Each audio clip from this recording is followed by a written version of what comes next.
All right, and our first two questions will come from Seth Emerson and Mark Weiser. Good evening, everybody. Good evening, Jordan. Wanted to ask about last year's Vanderbilt game. If you remember, there was no game, actually. That's the question. It was canceled twice, postponed, then canceled the regular season. What do you remember about that? Was it anger? Was it frustration on your part? And does it at all figure into playing them this week? I remember it vividly. And the only thing I remember about the game is that it was after when I got hurt, and that was one of the games that we're planning on shooting for my recovery time.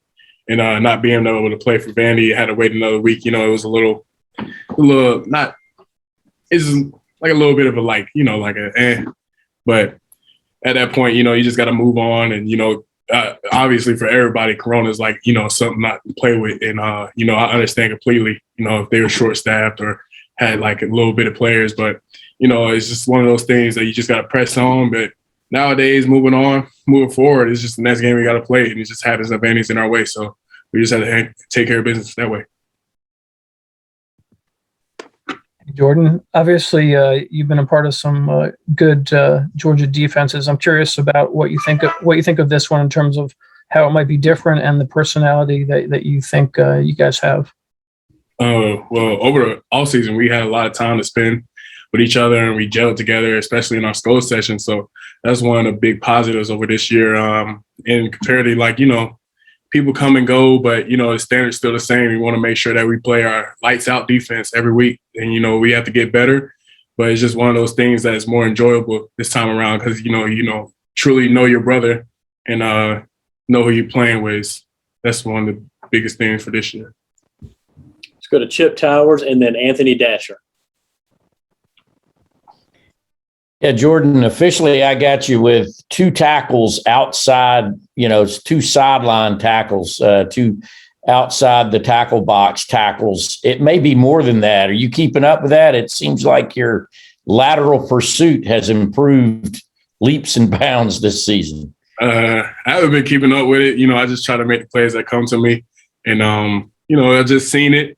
And the crazy thing, the UAB, the quarterback looked at me and we locked eyes for a second. And then he just ducked his head and took off running. I was like, man, I got to get him at this point. I had to keep going. So that's, it's fun, seeing it in hindsight. But, it's just one of those things, it's just if you can make it, you can make it. If you can't, then, a teammate will make it. But it's just, it's fun watching it. Sure is. Hey, Jordan, good to see you tonight. I know you guys, Coach Smart talks a lot about playing to a standard. I just want to know for you as an individual, when they talk about Jordan Davis playing to your own personal standard, what would that be? Just winning.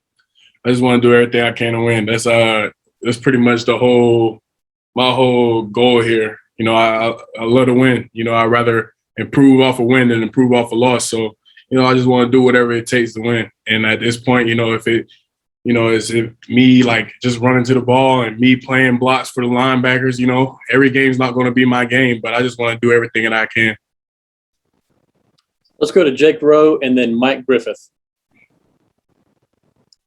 Jordan, from a tackle for a loss standpoint, pass rush standpoint, those things, what did you do to improve in that area this offseason? It seems like you're having more of an impact kind of behind the line of scrimmage, and I was just curious as to what you've done to get yourself ready for that.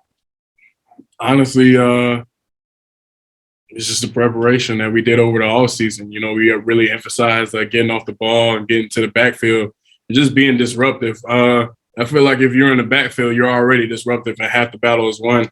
But when you just go out there and you want to be disruptive and cause havoc, which we emphasize on our defense, that's one of those things you have to do. That's one of the things that we take pride in on the defensive line. Jordan, I know you've put in just a ton of work behind the scenes to get to where you're at, but when you see yourself, on the ESPN highlight clips, or you're able to track down, do you ever surprise yourself and say, man, I can't believe that's me, or man, I'm chasing these guys down now? I do surprise myself sometimes. But then again, it's like I have to critique myself as well. I look at it and be like, dang, I could have played this block a little bit better. Even though I made the tackle, it's still going to show up as a minus on the film review. So you just, it would be like Coach Scott would be like, good tackle, minus. And then it's just like, oh, man. But, it's just one of those things, we carry ourselves as perfectionists. And, in this game, it's hard to be perfect. But, you just want to keep doing whatever you can to be at least close to perfect as you can every week. Let's go to Matthew and then Vance. Yeah, I'm Jordan. Jordan, I'm just wondering, how is it like working with Nazair Stackhouse? What have you seen out of his progression, and how do you think he can have an impact in a game where you guys are really expected to dominate on the line?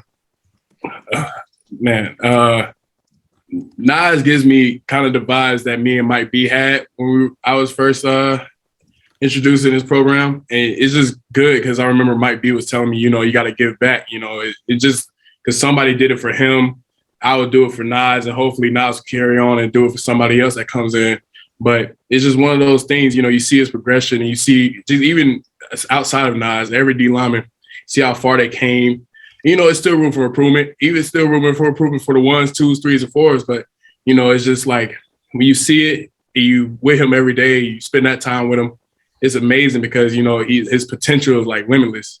And I think he's definitely closer than ever to becoming great. And, it's just that 1-2 punch, Nas coming in, it should be no drop off. So that's one of the standards that we have for him. So, he's doing well and adjusting and doing well. So props out to him.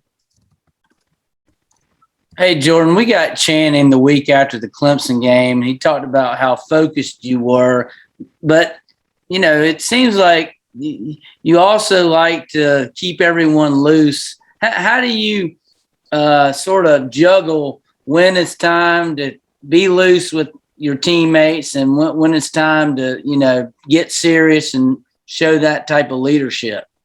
I'll say focused is probably the day of the game. I like to stay loose as long as I can. And,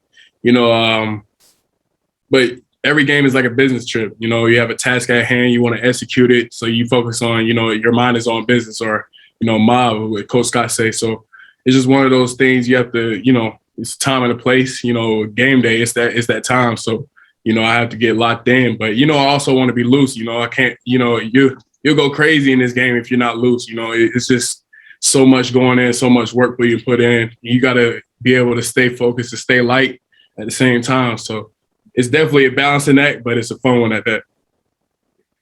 Let's go to Palmer and then Connor. Yeah, Jordan, Kirby was saying that this is probably the most athletic front seven that he's worked with. Who do you think is the most athletic guy in that front seven? That's hard to put on one guy. I mean, we all athletes. Everybody on the team is an athlete, but I don't know. That's a good question. But yeah, I'll say everybody. We all swarm. We all push each other, and yeah, we got some athletes around the board. I couldn't even put one on there. Hey, Jordan, with Jamari Sawyer, what has he done well as the offensive tackle, and what have you seen from him as an offensive guard, and what sort of allows him to be successful at both?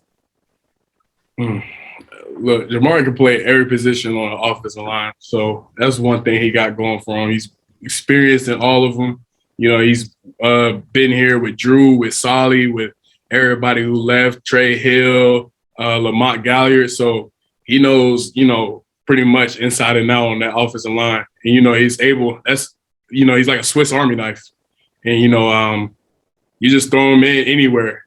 Primarily he's a left tackle, but shoot, he could play left guard as well. He's like a Swiss Army knife. That's probably the best thing I can say for him. You can stick him anywhere. Let's go to Tyler and then Jed. Hey, the media loves to debate about the best defenses around the country. Did y'all as players ever like to pay attention to the rankings and just like try to be the best? Not really pay attention to the rankings. We definitely try to be the best. We try to get more takeaways, more sacks.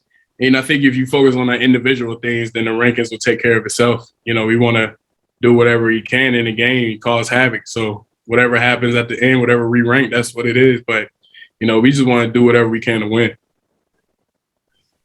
Yeah, Jordan. Quay was saying that early in his career when he got here, I think he said he was in a dark place is the word he used, like trying to understand the playbook and all that kind of stuff. Just what do y'all remember about him during that time, and kind of how did y'all as teammates help him to kind of get out of it and get to where he is now?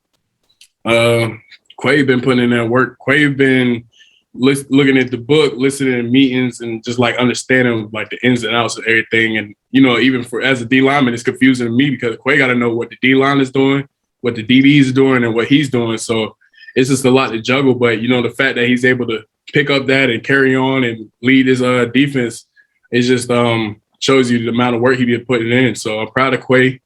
It's definitely nice to have him behind me. It's nice to have all the linebackers behind me, but Quay been putting in work, and I'm just proud of him. Okay, JD, thanks for your time, and have a good rest of your day. Thank you, everybody. I'll see y'all later.